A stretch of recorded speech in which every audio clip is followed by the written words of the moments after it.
जुड़ी है।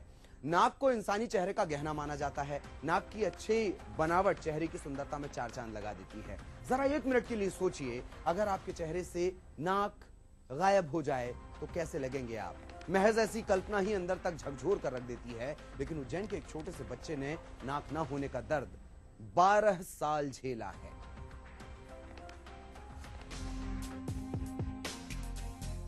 वैसे तो इंसानी शरीर के सभी अंगों की अपनी अहमियत है, लेकिन नाक को शरीर का सबसे प्रतिष्ठित अंग माना जाता है। इसलिए नहीं कि जिंदगी के लिए जरूरी सांस हम नाक से ही लेते हैं, बल्कि इसलिए कि हमारे समाज में नाक को किसी भी व्यक्ति की सामाजिक प्रतिष्ठा से जोड़कर देखा जाता है। नाक के किस्से रामायण से लेकर बॉलीवुड की फिल्मों तक में देखने को मिले हैं, लेकिन नाक की जो कहानी आज हम आपको बताने जा रहे हैं, वो शायद ही आपने पहले कभी देखी या सुनी होगी।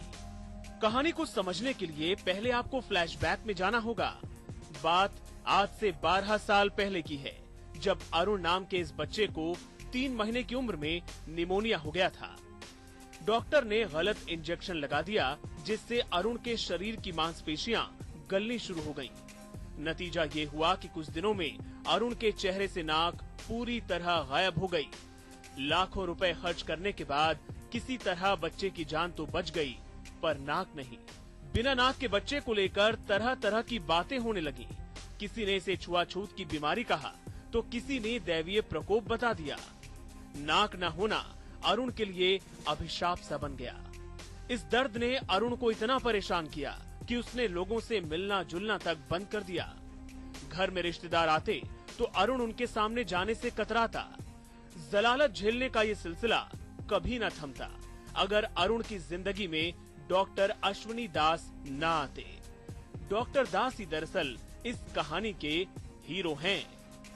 टेढ़े मेढ़े शारीरिक अंगों को ठीक करना किसी प्लास्टिक सर्जन के लिए बहुत ही रूटीन सा काम है, लेकिन अरुण का केस सबसे जुदा था। यहाँ नाक ठीक नहीं करनी थी, नई नाक बनानी थी।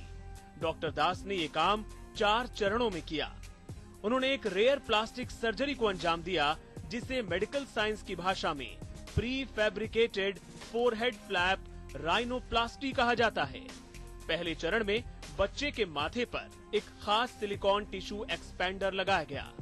सेकेंड फेज में अरुण की छाती के निचले हिस्से से कुछ कार्टिलेज लिए गए और उससे आर्टिफिशियल नाक बनाकर माथे पर लगाया गया और फिर उसे सामान्य टिश्यू की तरह एक्टिव होने के लिए 3 महीने छोड़ दिया गया।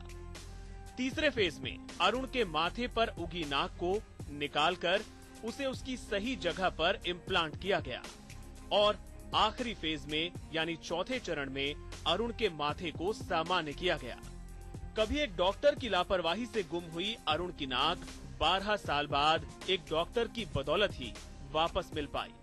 अरुण के चेहरे पर अब मुस्कान है, आत्मविश्वास है, हो भी क्यों ना नाक जो बच गई।